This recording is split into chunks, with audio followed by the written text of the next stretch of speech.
La troisième leçon de ce cours de magnétostatique va être consacrée à l'étude de l'action du champ électrique et du champ magnétique sur des charges et des courants, c'est-à-dire en fait sur des conducteurs. Et nous allons en fait étudier deux cas de figure que reflète le plan de la leçon.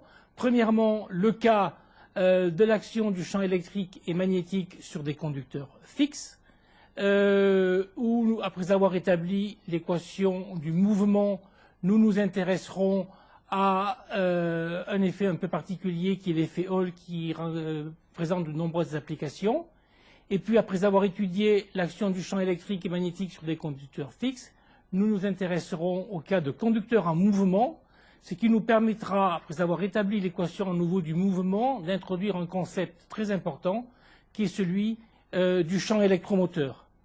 Nous nous intéresserons ensuite aux forces de la place et au travail exercé par ces forces de la place. Et cette leçon se terminera par l'étude du théorème de Maxwell qui relie en fait le travail des forces de la place au flux coupé par un conducteur à mouvement.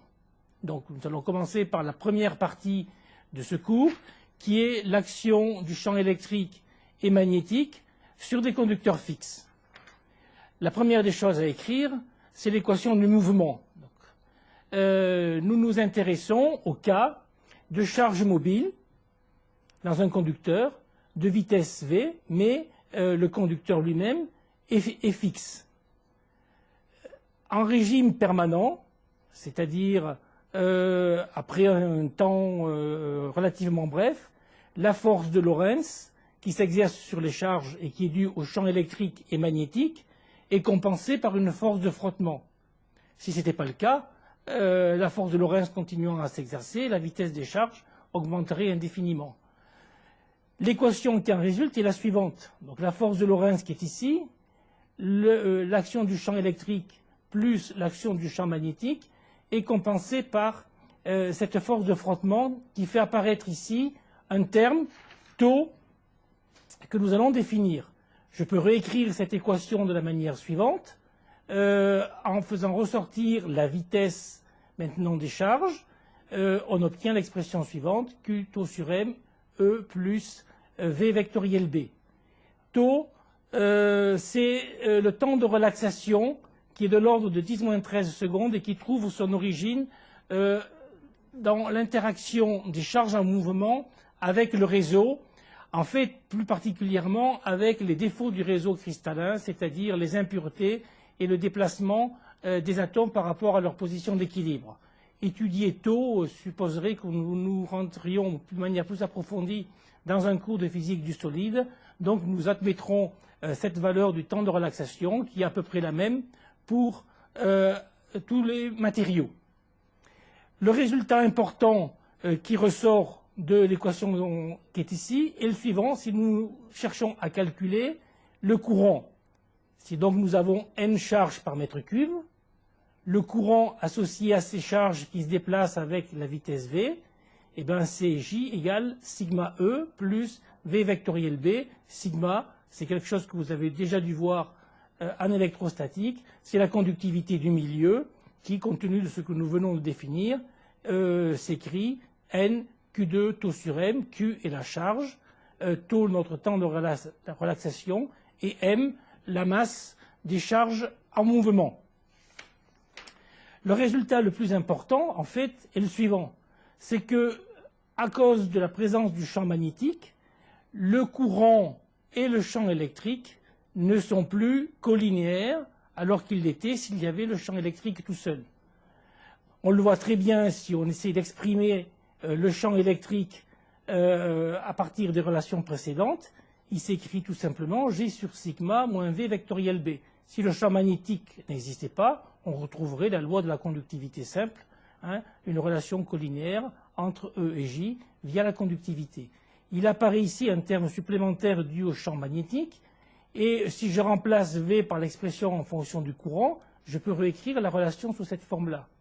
Le terme qui est ici, J sur Qn vectoriel B, il est homogène en fait à un champ électrique.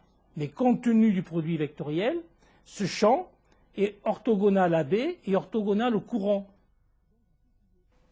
Il se rajoute donc, en présence du champ magnétique B, au champ électrique E parallèle que nous aurions seul si ce champ magnétique B n'était pas appliqué. Ce champ E parallèle serait tout simplement à ce moment-là égal à la densité de courant divisée par la conductivité. C'est ce champ E perpendiculaire qui va être à l'origine de l'effet Hall que nous allons étudier maintenant. L'effet Hall date de 1880, il a été découvert par le physicien du même nom. C'était la mise en évidence de la présence d'une tension dans la géométrie suivante. Imaginez un barreau conducteur, ici dirigé suivant X, qu'on va supposer suffisamment long pour ne pas être gêné par des problèmes bidimensionnels. Ça revient à supposer que les densités de courant ici sont uniformes. En plus du courant suivant X, nous rajoutons un champ magnétique suivant Z. La présence de ce champ magnétique entraîne une force sur les charges mobiles dans le conducteur qui font apparaître un champ que nous venons de définir suivant la direction Y, et ce champ est à l'origine d'une tension, la tension de Hall, qui a été mesurée entre les deux faces du conducteur suivant Y. Et si cette tension de Hall est mesurée, c'est que les charges, en fait, qui sont poussées par le champ, par la force de Lorentz, ces charges ne peuvent être évacuées suivant Y. Prenons, donc, le courant est appliqué suivant X. Le champ magnétique sera maximum si B est perpendiculaire à J compte tenu de ce que nous avons vu, et il est dirigé suivant Y. Si les charges les porteurs de charge sont des électrons de charge moins E, compte tenu de la force de Lorentz qu'ils exercent sur elles, on va voir apparaître sur une des faces une accumulation de charges négatives, les électrons mobiles qui ne peuvent pas être évacués, et sur l'autre face, les charges positives qui ne sont plus compensées, et c'est en fait cette densité de charge qui apparaît sur les deux faces qui donne naissance au champ EY, au champ de Hall. Ce champ EY, nous venons de le calculer, et compte tenu de la géométrie que nous avons définie, en particulier J et B sont orthogonaux, on obtient l'expression suivante: le champ EY est égal à moins JB sur EN, que je peux mettre aussi sous la forme suivante: le produit d'une constante RH qui est ici, multiplié par le courant et le champ magnétique. Et donc, comme nous venons de voir, le champ de Hall, il est créé par des porteurs de charge qui ne peuvent circuler suivant Y. La constante RH que nous venons de définir et qui est égale à 1 sur NQ, cette constante, c'est la constante de Hall. Donc le résultat de l'expérience, c'est que la tension mesurée suivant Y, qui est due à ce champ EY, permet d'accéder à deux quantités intéressantes: la densité de charge mobile dans le conducteur et surtout aussi au signe de la charge, qui peut être positive ou négative. Expliquer d'ailleurs pourquoi la charge peut être positive est relativement complexe et passe par une description beaucoup plus fine de la présence de la distribution des électrons dans un matériau. Donc nous ne nous intéresserons pas à cet aspect-là. Si nous revenons à l'expression de EY, nous obtenons le résultat suivant: EY divisé par le champ appliqué suivant X, c'est RH JB sur J sur sigma, compte tenu de la définition de RH et de la conductivité, c'est aussi le produit de la charge multiplié par le temps de relaxation divisé par la masse.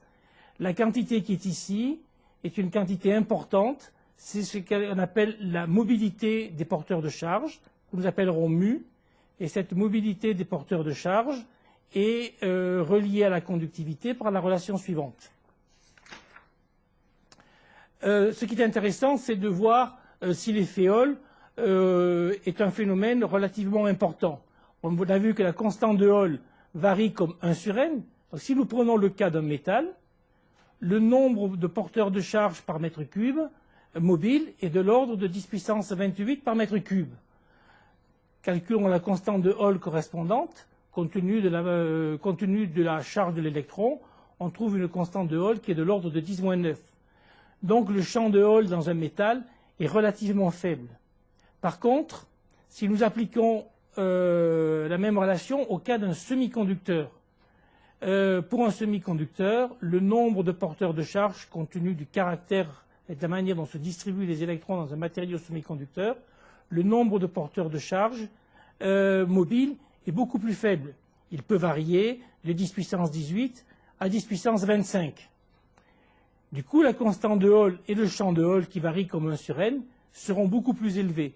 C'est ce qui rend l'effet Hall très intéressant pour la mesure des champs magnétiques à partir de sondes à effet Hall qui sont basées sur des sondes qui utilisent des matériaux semi-conducteurs. Et dans l'étude aussi des semi-conducteurs, la mesure de l'effet Hall est une des expériences les plus importantes puisqu'elle permet aussi d'accéder, comme on l'a vu, à la mobilité des charges.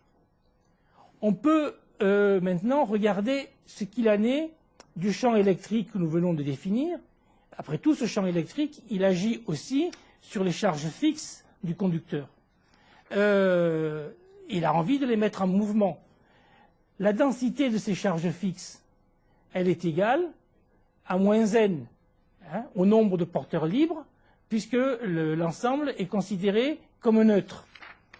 Donc, si je regarde la manière dont ce champ agit sur les charges fixes, la force exercée, c'est tout simplement moins Qn V vectoriel B.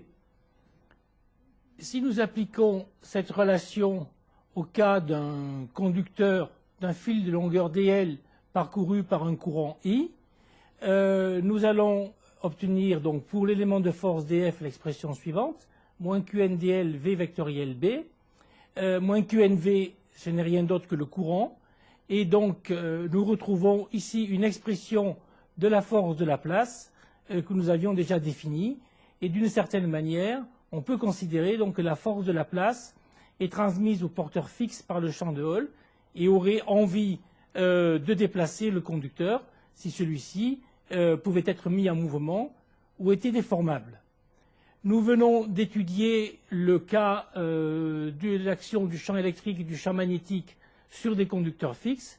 Nous allons maintenant regarder ce qu'il en est en nous intéressant au cas de conducteurs en mouvement.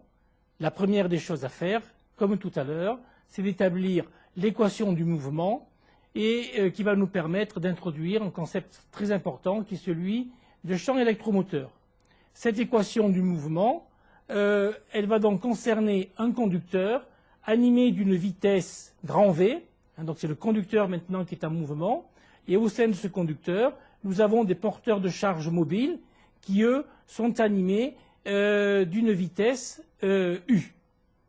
L'équation du mouvement en régime permanent va donc s'écrire de la manière suivante. On retrouve pour les porteurs libres la force de frottement que nous avions tout à l'heure, mais ces porteurs libres maintenant ont une vitesse au sein du conducteur petit u plus la vitesse grand V qui est la vitesse du conducteur en mouvement. Comme tout à l'heure, nous cherchons à définir la vitesse petit u qui résulte de cette équation. Nous obtenons l'expression suivante. Et cette vitesse petit u, toujours en régime permanent, est liée au courant qui va circuler dans le conducteur, courant qui est dû à la densité de charge mobile grand N et à la charge Q de ces charges. Et j'obtiens donc l'expression suivante pour le courant, trois composantes. Les deux que nous avions eues tout à l'heure dans le cas du conducteur fixe, c'est-à-dire celle qui est liée au champ électrique et celle qui est liée ici au terme de Hall, plus une nouvelle composante qui est liée à la vitesse du conducteur en mouvement. Bon, nous avons vu tout à l'heure, et nous retrouvons ici l'expression de la conductivité NQ2 tau sur M.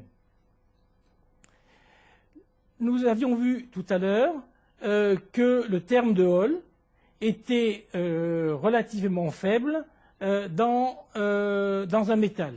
Donc nous allons le négliger dans la suite de notre calcul, ce qui va nous permettre de simplifier nos équations.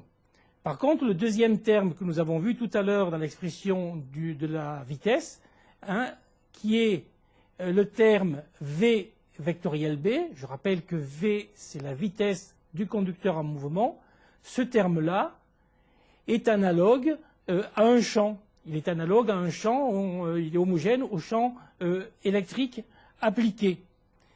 C'est ce champ qui résulte donc du produit vectoriel de la vitesse du conducteur en mouvement par le champ magnétique que nous allons appeler le champ électromoteur.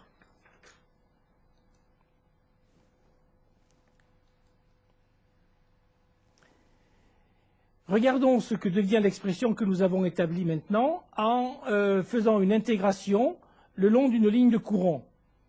Nous obtenons l'expression suivante, hein, donc le long entre A et B, nous intégrons le terme qui est ici, donc J sur sigma dl, et l'expression de J que nous avions tout à l'heure, avec le terme lié au champ électrique régnant, plus ce nouveau terme-là. Nous avons négligé le terme qui venait, le terme de Hall. Si nous traduisons ces trois termes-là, nous obtenons les expressions suivantes. Le premier terme, la somme de A à B de J sur sigma dl, c'est rien d'autre, vous l'avez certainement vu en électrostatique, c'est rien d'autre que le produit de la résistance du fil entre A et B multiplié par le courant. Le deuxième terme, c'est la somme de A à B du champ électrique qui est appliqué, qui règne dans le fil. Comme le champ électrique dérive d'un potentiel, hein, E égale moins gradient de V, ça revient à intégrer moins gradient de V dl entre A et B, c'est rien d'autre que la différence de potentiel VA moins VB entre les points A et B. Et le troisième terme, qui est le plus important, c'est donc notre champ électromoteur, hein, c'est la force électromotrice qui va apparaître entre les deux points A et B à cause du mouvement du conducteur. Donc on obtient finalement l'équation suivante.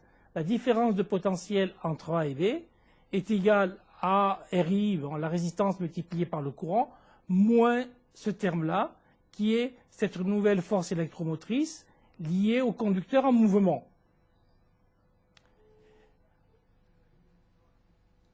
Si nous regardons ce qu'il en est pour un circuit fermé, la différence de potentiel VA moins VB, pour un circuit fermé, ce qui revient à dire que les points A et B sont confondus, la différence de potentiel VA moins VB est égale à 0. Résultat, la force électromotrice EAB est égale à RI. Et donc, il y a un résultat extrêmement important ici, c'est que la présence de cette force électromotrice, qui est due au conducteur en mouvement, est capable de faire circuler un courant. Hein, donc nous venons de démontrer qu'un courant peut circuler dans un conducteur fermé en mouvement, dans un champ magnétique, à l'absence de tout générateur. Donc il y a un résultat nouveau qui fait apparaître pour la première fois cette notion d'induction. Hein, c'est-à-dire que le mouvement du conducteur dans le champ induit dans le conducteur la présence d'un courant. La deuxième partie de cette leçon va concerner maintenant la force de la place. Puis nous avons donc toujours un champ électrique et un champ magnétique qui s'appliquent sur un conducteur en mouvement. On va tenir compte donc du déplacement des charges fixes et des charges mobiles pour regarder la force de la place et plus tard s'intéresser au travail de ces forces. L'élément de force donc exercé par le champ électrique et le champ magnétique sur les charges fixes et sur les charges mobiles s'écrit de la manière suivante. Donc pour les charges mobiles, nous tenons compte de la vitesse des charges mobiles dans le conducteur et de la vitesse du conducteur. Et pour les charges fixes, bien sûr, nous ne tenons compte que de la vitesse du conducteur.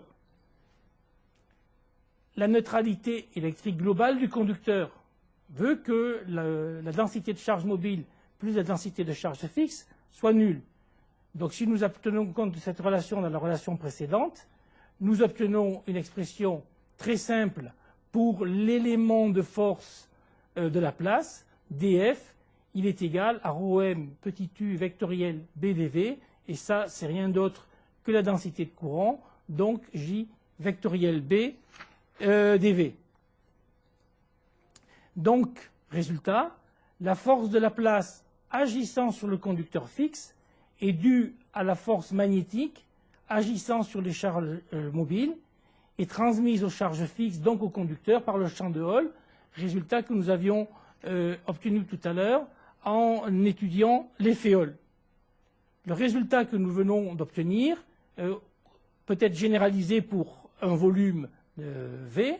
À ce moment-là, la force de la place va prendre pour un volume V l'expression suivante, c'est l'intégrale sur le volume du produit vectoriel de la distribution de courant multiplié par le champ magnétique. Puisque nous avons une force, on peut définir un moment pour cette force. Si nous définissons le moment de cette force par rapport à un point O, eh bien, ça va être l'intégrale sur le volume V de OP, P étant un élément du volume, multiplié par l'élément de force de la place, dFL. Compte tenu de l'expression de la force de la place, nous obtenons l'expression suivante pour le moment. En toute rigueur, B, pour l'instant, c'est le champ appliqué. Nous venons de voir que ce champ est capable de faire circuler un courant dans le conducteur en mouvement. Donc on pourrait se poser la question de l'influence du champ créé par les charges en mouvement, qui alors ces charges en mouvement mises en mouvement par le champ appliqué, créent à leur tour un champ magnétique. Mais si le conducteur est rigide, l'influence de ce champ est sans effet sur le conducteur.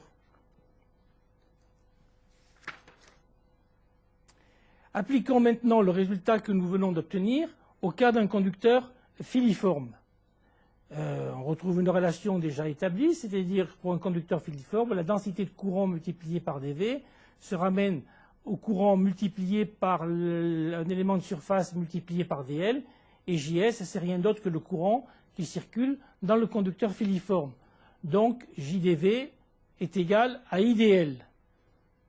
La force de la place à ce moment-là va prendre l'expression suivante. Le courant qui est ici, qui est constant dans le conducteur filiforme, pouvant sortir de l'intégrale. Et le moment de la force de la place va prendre l'expression suivante. Imaginons maintenant que le champ B est constant et que le contour C est fermé. À ce moment-là, l'expression de la force de la place est la suivante, c'est I, l'intégrale sur C de dl, vectoriel B que je peux sortir de l'intégrale puisque B est constant. Mais l'intégrale d'un contour fermé, l'intégrale est égale à 0. Et donc, le résultat important, c'est que la force de la place exercée sur un conducteur filiforme fermé sera nulle, ce qui n'est pas le cas du moment, qui aura dans ce cas-là l'expression suivante que nous avons établie tout à l'heure. On pourrait aller un petit peu plus loin et à partir d'un peu de calcul vectoriel, on peut montrer que le moment que nous venons de définir peut se mettre sous une autre forme. C'est toujours le courant, mais ce coup-ci est multiplié par l'intégrale sur la surface définie par le contour de ds vectoriel B, où S est une surface qui s'appuie sur C et qui est orientée suivant le courant circulant dans C. En redéfinissant, comme nous l'avons fait dans la leçon précédente, le moment magnétique du circuit de la manière suivante, c'est-à-dire le produit du courant par l'intégrale de la surface qui peut aussi s'exprimer de la manière suivante, nous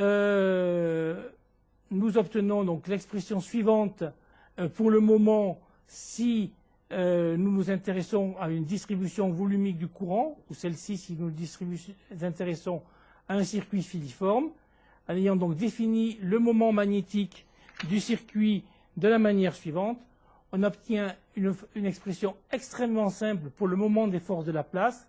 Cette expression est la suivante, c'est le produit vectoriel du moment par le champ magnétique. Intéressons-nous maintenant au travail des forces de Laplace. Reprenons donc la définition du problème. Un conducteur soumis à un champ électrique et à un champ magnétique, et au sein de ce conducteur, sous l'action de la force de Lorentz, les charges mobiles ρm se déplacent de l'élément dr, qui comprend la partie liée à la vitesse des charges mobiles dans le conducteur, plus la partie liée au déplacement du conducteur lié à la vitesse grand V, d'où deux déplacements, petit dl plus grand dl. Les charges fixes, elles, ne vont se déplacer que de l'élément grand dl qui est ici, qui est égal à vdt. Et nous allons calculer le travail de l'ensemble. Le travail, il comprend donc la partie liée aux charges mobiles qui se déplacent de dl, d petit l plus d grand L avec un élément de force dfm, et la partie liée aux charges fixes, qu'on peut réécrire de la manière suivante en regroupant les parties qui dépendent de d grand L, c'est-à-dire du déplacement du conducteur à la vitesse grand V. Donc ça, c'est la partie uniquement liée aux charges mobiles. Ce sera donc le travail des charges mobiles dans le conducteur. Et ça, ce sera le travail des forces de Laplace proprement dit. Donc, comme on vient de le voir, cet élément dTm ici, c'est le travail uniquement lié aux charges mobiles en mouvement dans le conducteur. Le deuxième terme est le travail des forces de Laplace proprement dites, qui comprend donc la contribution due aux charges mobiles et la contribution due aux charges fixes. Si nous revenons maintenant aux expressions de dTm et dTl, nous obtenons les résultats suivants. D'abord, pour le travail lié aux charges mobiles, il a l'expression suivante, où nous retrouvons ici donc la vitesse U des charges mobiles à mouvement dans le conducteur et la vitesse du conducteur proprement dite. Quand on va faire le produit vectoriel ici de U plus V vectoriel B par le scalaire de U, le terme U vectoriel B scalaire U va être en fait égal à 0. Il nous reste donc l'expression suivante pour le travail des charges mobiles, et compte tenu de la définition du courant, qui est égal à ρmu, le travail des charges mobiles peut s'exprimer de la manière suivante, E plus V, la vitesse de déplacement du conducteur, vectoriel B, JDT dV. Si V est égal à 0, on retrouverait la conductivité proprement dite. Pour les forces de Laplace, on fait le même calcul. On avait l'expression suivante, et compte tenu de la neutralité électrique globale, ρm plus ρf qui est égal à 0, l'ensemble des charges mobiles et des charges fixes se compense. L'expression du travail des forces de Laplace se ramène à l'expression suivante, où nous pouvons aussi faire apparaître le terme lié au courant qui est ρm fois petit u, d'où l'expression suivante pour dTl. Si nous faisons la somme de l'ensemble des travaux, c'est-à-dire celui lié aux charges mobiles, celui lié aux forces de Laplace, et nous divisons par dt et par l'élément de volume dV, nous obtenons l'expression suivante. Et quand on fait la somme de ces deux termes, compte tenu ici du produit vectoriel où l'ordre des termes est inversé, en fait, les deux termes magnétiques se compensent et l'expression se simplifie et se ramène finalement au produit scalaire du champ électrique par le courant. On dit que les termes d'origine magnétique se compensent ce qui fait dire d'une autre manière que les forces magnétiques ne travaillaient pas, puisque cette partie-là, qui venait des charges mobiles, donc qui est liée au mouvement des charges dans le conducteur, est compensée par la partie ici, qui vient des charges fixes, donc par le mouvement du conducteur. En fait, derrière cette notion des forces magnétiques ne travaillent pas, la compensation entre les deux termes qui sont ici est liée finalement à la conversion de l'électricité, enfin de l'énergie électrique, qui est le mouvement des charges dans le conducteur, à une énergie mécanique, qui est le déplacement du conducteur. Et en fait, c'est la base de la conversion électromécanique qui trouve de nombreuses applications dans tout ce qui est générateur ou moteur électrique. Nous allons maintenant rechercher une autre expression du travail des forces de Laplace qui va nous permettre d'établir le théorème de Maxwell. Revenons à l'expression du travail des forces de Laplace que nous venons d'établir, qui donc sera menée au produit vectoriel J vectoriel B multiplié ici par la vitesse de déplacement du conducteur. Si nous appliquons ça à un circuit filiforme, le produit JV, comme on l'a vu plusieurs fois, se ramène en fait au produit ici de I multiplié par dl. Donc nous obtenons cette expression du travail des forces de Laplace pour un circuit filiforme. Que pouvons-nous dire du terme VDT? Eh bien, on l'a vu, il correspond au déplacement élémentaire du conducteur à la vitesse V pendant l'élément dt. Donc, finalement, le travail élémentaire des forces de Laplace pour notre conducteur filiforme va prendre l'expression suivante, où nous avons ici utilisé une propriété du produit vectoriel pour permuter un certain nombre de termes et faire apparaître notamment le produit vectoriel de dl qui est le déplacement à la vitesse du conducteur, et puis dl qui est un élément le long du conducteur. Que représente le terme dl vectoriel dl qui est ici? Eh bien, si nous regardons la figure suivante, voici donc le circuit C, l'élément conducteur le long de ce circuit dl, et ce circuit donc, filiforme fermé s'est déplacé de d grand L qui est ici. Le produit vectoriel de dl par d petit l n'est rien d'autre que l'élément de surface élémentaire d2s qui est ici. Donc d2s, c'est la surface balayée par l'élément de circuit dl pendant le déplacement d grand L. D'où une nouvelle expression du travail élémentaire des forces de Laplace, c'est finalement le produit du courant par le champ et l'élément de surface correspondante. Mais le produit du champ magnétique par le scalaire qui est ici, ben, c'est rien d'autre que l'élément des deux phi du flux du champ magnétique qui va être balayé pendant le déplacement du conducteur. Donc d2φ qui est égal à Bn d2s et le flux de B à travers la surface balayée d2s. Si nous regardons maintenant ce qu'il en est pour l'ensemble du circuit, eh bien le travail élémentaire des forces de Laplace pour maintenant l'ensemble du circuit, ce sera tout simplement l'intégrale de d2φ, c'est-à-dire dφ qui est l'élément de flux balayé par le flux de B à travers la surface ds balayée par l'ensemble du circuit dans le déplacement dl, c'est-à-dire toute la surface dl qui est représentée ici sur la figure. On peut représenter ça et calculer cet élément de surface ds d'une autre manière. Soit le schéma suivant. Nous avons ici donc le circuit C1 qui se déplace en C2 sous l'effet de la vitesse du conducteur et donc l'élément de surface ds que nous venons de définir.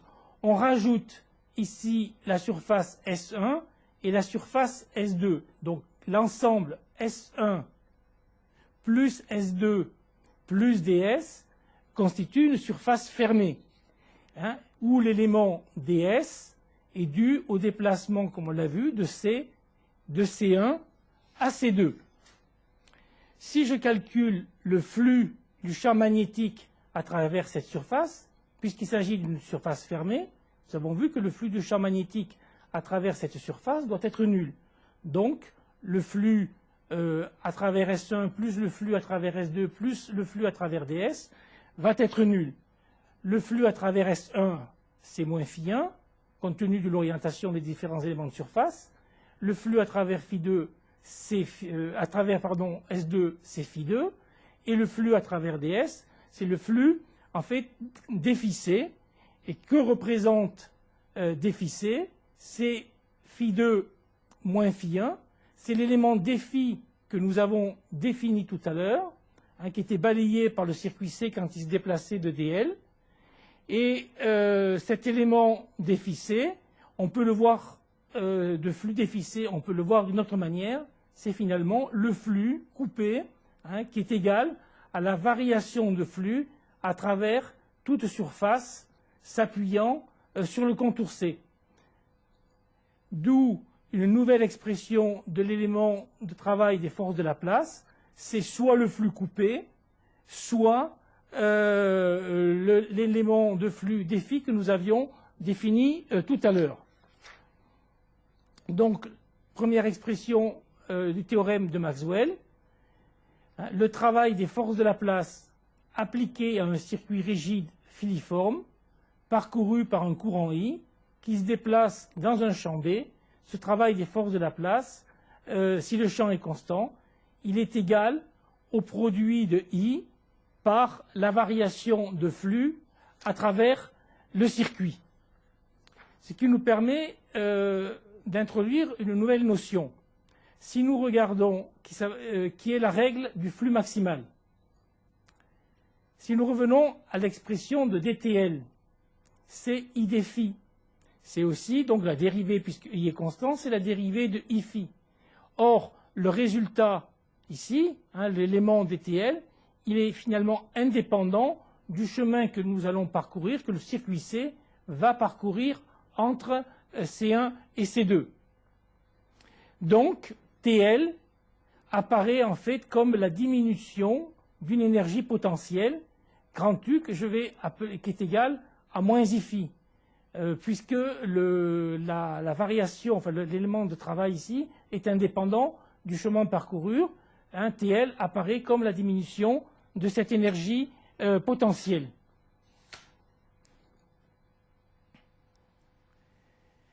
Conclusion, si le circuit peut évoluer sous l'action des forces de Laplace dues à un champ extérieur B, celles-ci vont lui fournir un travail, dTL, qui est égal à I défi. Et le résultat, c'est que, puisque dTL est égal à I défi, le flux phi va avoir tendance à augmenter jusqu'à atteindre la valeur maximale possible, compte tenu de l'orientation de B et de I. Un exemple bien connu de ça, c'est le résultat suivant. Si nous avons une spire parcourue par un courant I, et que cette spire est libre, elle peut tourner par exemple sur elle-même, elle peut tourner autour d'un axe, elle va s'orienter en présence d'un champ de telle sorte que le flux soit maximal sous l'effet des forces de Laplace. Cette conclusion et donc ce théorème de Maxwell termine notre troisième leçon de magnétostatique sur l'action des charges, sur l'action d'un champ électrique et d'un champ magnétique sur des conducteurs fixes ou des conducteurs en mouvement.